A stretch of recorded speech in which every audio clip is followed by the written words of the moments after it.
Hello, everyone, and welcome back to Native Echo Podcast, where we make English simple and enjoyable. I am Harper. Hello to all of our wonderful listeners, wherever you are in the world right now. So, today it is just me. Julian is not here. And I have to be honest with you. The moment I realized I was recording alone today, my first reaction was to guess what he would say if he were here. I thought, okay, Julian would probably start with something calm. Maybe he would say, Harper, why do you look a little nervous? And I would say, I am not nervous. And he would say, yes, you are. And I would say, okay, maybe just a little. And then he would laugh. That whole conversation happened in my head in about 3 seconds. I just guessed it. I predicted the whole thing without him saying a single word. And that is actually what I want to talk about today. Guessing. Not just guessing words in English, though we are absolutely going to get to that because it is one of the most useful skills you can have as a language learner, but guessing in a bigger sense. Guessing as something we do all day long, every single day, without even realizing it. So let me start with a story. Last week, I was at a coffee shop. I was sitting alone, waiting for my order, and I started watching the people around me. There was a couple at the table next to mine. They were not arguing exactly, but something felt a little off. One of them was looking at their phone a lot. The other one was stirring their coffee very slowly, very quietly, just staring at the table. Nobody said anything difficult. They were actually talking quite normally. But I looked at that scene and I thought, okay, something happened before they got here. Something is unresolved between them. I had no proof. Nobody told me anything. I just read the situation. And I could be completely wrong. Maybe they were both just tired. Maybe the phone one was waiting for an important message from work. Maybe the quiet one was just enjoying their coffee. I do not actually know, but my brain still made a guess, immediately, without asking for permission. And I think that is one of the most fascinating things about being human. We are guessing machines. We are constantly taking small pieces of information and building a bigger picture from them. We do it with people, we do it with situations, we do it with language, all day, every day. Now, here's why I think this matters so much for English learners especially. Because one of the biggest mistakes people make when they are learning English is waiting. Waiting until they know every word before they speak. Waiting until they understand every sentence before they respond. Waiting for certainty before they move forward. And I want to gently say today, that kind of waiting can actually hold you back in a very real way. Because fluency is not about certainty. Fluency is about being comfortable with guessing. Let me explain what I mean. When you are listening to a conversation in English and you hear a word you do not know, you have two choices. Choice one, you stop. You panic a little. You think, I do not know that word. I am lost. I cannot follow this anymore. And then you kind of switch off, or you start worrying instead of listening, and then you miss the next 5 sentences too. That is what most people do. Choice two, you keep going. You listen for context. Context is the information around a word that helps you understand its meaning. So if someone says, I was completely exhausted after the hike, I could barely stand up, and you do not know the word exhausted, you still have a lot of information. You know there was a hike. You know the person could barely stand up. So you can guess, reasonably well, that exhausted means very, very tired. You did not need a dictionary. You did not need to stop the conversation. You used context. That ability to keep going and use context clues to figure out meaning is one of the most powerful skills in language learning. And it is essentially a form of smart guessing. Context clues, by the way, are small hints inside a sentence that help you understand an unfamiliar word. And once you start looking for them, you realize they are everywhere. They are in the examples people give. They are in the words that come before and after the unknown word. They are in the tone of someone's voice, the expression on their face, the situation you are in. All of that is context. All of that helps you guess. Now, I want to talk about something else, the way we guess people. I think one of the most interesting and honestly sometimes dangerous things we do as humans is making assumptions about people very quickly. An assumption is when you believe something is true without having any real proof. You just decide it is probably that way. And we do this constantly with strangers. You walk past someone on the street who looks serious and you assume they are having a bad day. You meet someone new who is very quiet in a group and you assume they are shy. You see someone in a coffee shop working on a laptop at 2 in the afternoon and you assume they work from home or they are a freelancer of some kind. Maybe they are a writer. Maybe they are avoiding their apartment. You have no idea, but your brain already has a whole story ready. The interesting thing about assumptions is that they are not always wrong. Sometimes they are quite accurate, but they are also built on very limited information. And that is worth remembering. Because when we confuse our assumptions for facts, that is when we get into trouble. That is when we stop listening to what someone is actually telling us because we already decided we know who they are. I had a teacher once who said something I have never forgotten. She said, "Your first guess is just a starting point, not a conclusion." And I think that is such a healthy way to think about it. You can have a first impression. You can make an initial guess about a person or a situation, but hold it loosely. Be willing to update it as you get more information. Do not fall in love with your first guess. Okay, so I want to ask you something now, and I really mean this. I want you to actually think about it for a second. Think about the last time you were in a conversation in English, or even in your own language, and something was not completely clear. Maybe the other person said something and you were not 100% sure what they meant. What did you do? Did you ask? Did you guess and move forward? Did you stay quiet and hope it became clear later? Tell me in the comments. Because I think how people handle uncertainty in conversations, in any language, says a lot about their communication style. And there is no wrong answer. But being aware of what you tend to do is the first step to getting better at it. Now, let me tell you about reading between the lines, because this is a skill that goes hand in hand with guessing, and it is also a very common English expression. To read between the lines means to understand something that is not directly said. It means picking up on what someone implies rather than what they actually state out loud. And this is something native speakers do constantly, almost automatically. And it is something that can be genuinely hard for English learners to pick up on. Here is a simple example. Imagine you ask a friend, "Hey, do you want to come to this party on Saturday?" And they say, "Oh, Saturday. I might have something on." That is a very soft, very indirect way of saying probably not. They did not say no, but they also did not say yes. And the way they hesitated, the hmm, the I might have something, all of that implies they are not very enthusiastic about it. A learner who is very focused on the literal meaning of words might hear, "I might have something on," and think, "Okay, maybe they will come if their other thing gets canceled."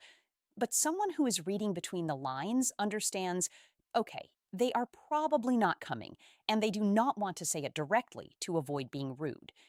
And this is where guessing gets really interesting. Because you are not just guessing the meaning of words, you are guessing intention.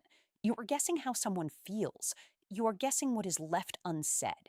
And that is a much more complex and much more human kind of guessing. The good news is, this is a skill that improves with exposure. The more English conversations you listen to, in podcasts, in shows, in real life, the more you start to naturally pick up on these subtle signals. You start to feel when something is just a little off, or when someone is being polite but not fully honest, or when a question is really a suggestion in disguise. Let me give you another example of guessing in language. This one is about vocabulary specifically, and I want to teach you a little technique I use myself when I encounter a word I do not know. I call it the narrow it down method. Here is how it works.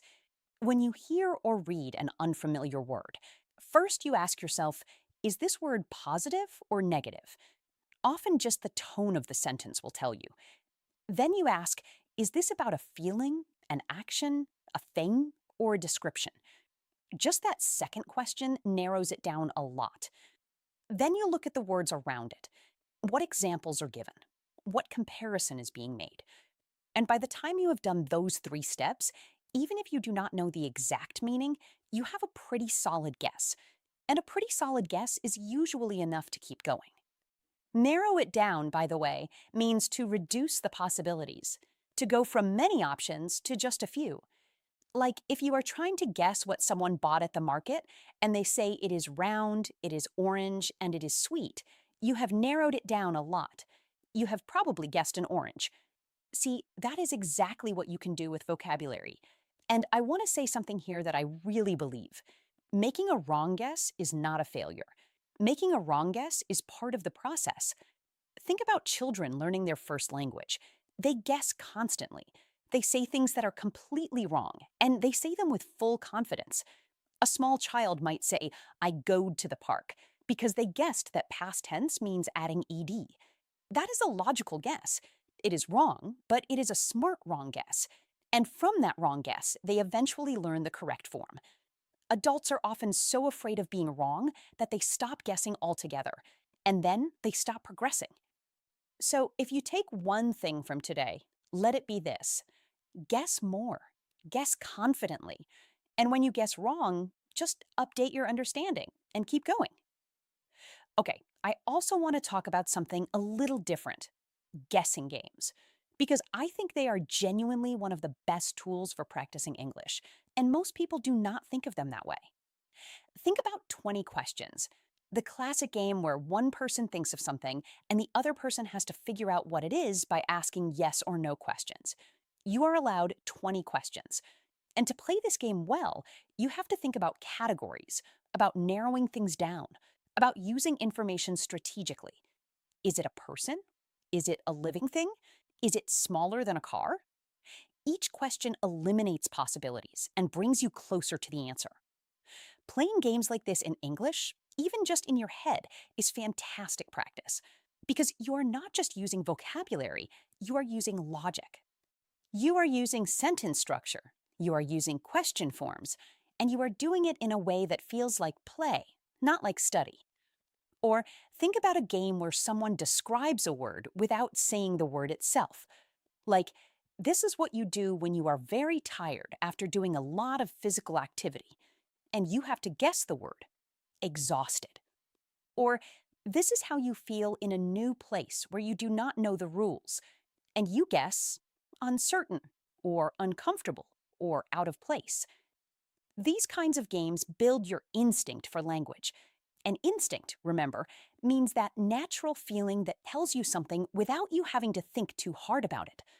The more you practice, the stronger that instinct becomes. And here is something I find really comforting about guessing.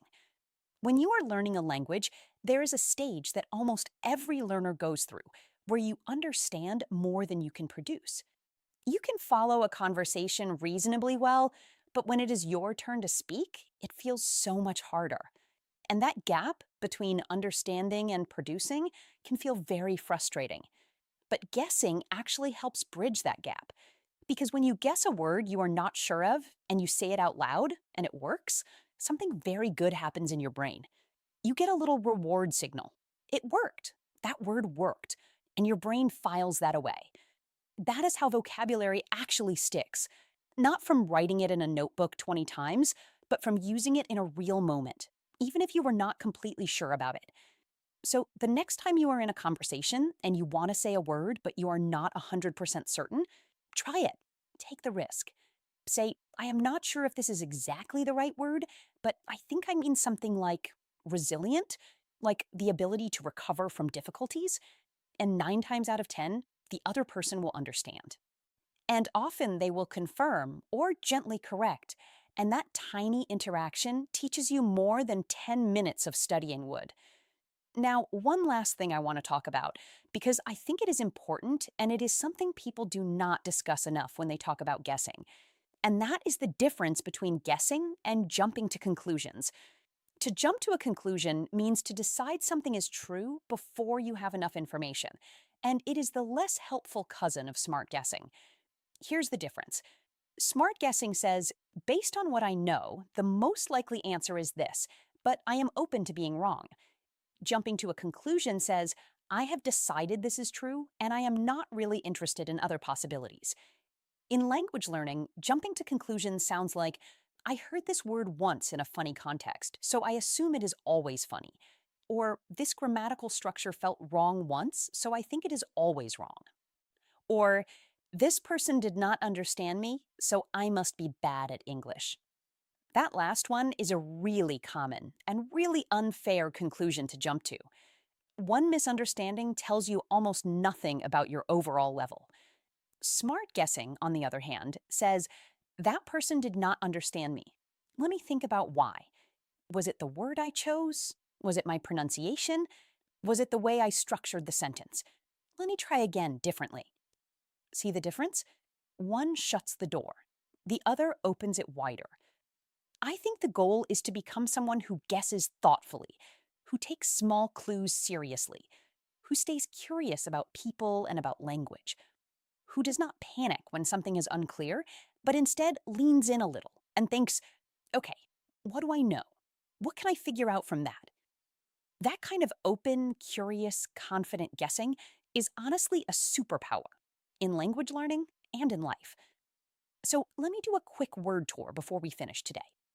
These are the key words and expressions from this episode. Guess.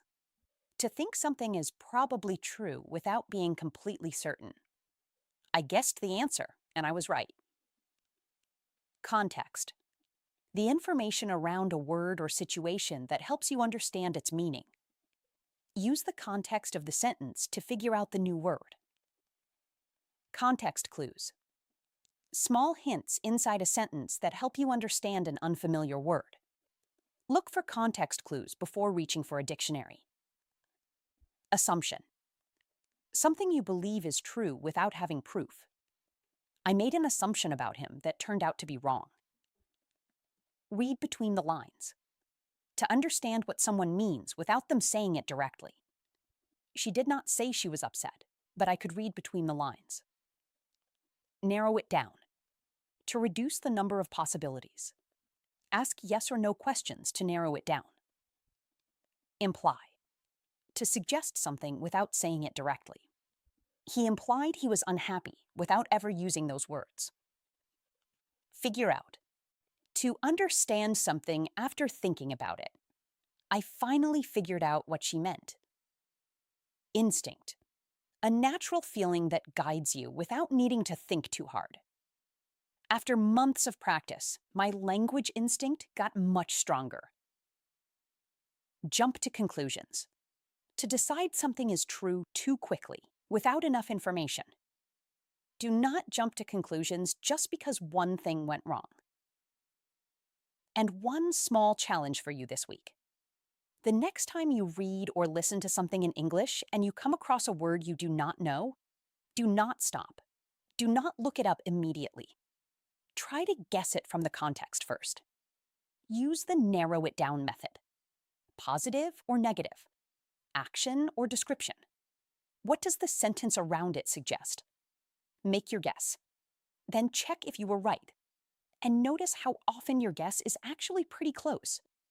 That exercise, done regularly, will do more for your vocabulary and your confidence than almost anything else.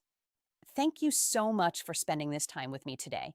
If you enjoyed this episode, please subscribe to Native Echo Podcast and give us a like. It really helps us reach more learners just like you. And share this with a friend who is learning English, someone who sometimes stops and panics when they hear an unknown word. Tell them to keep going.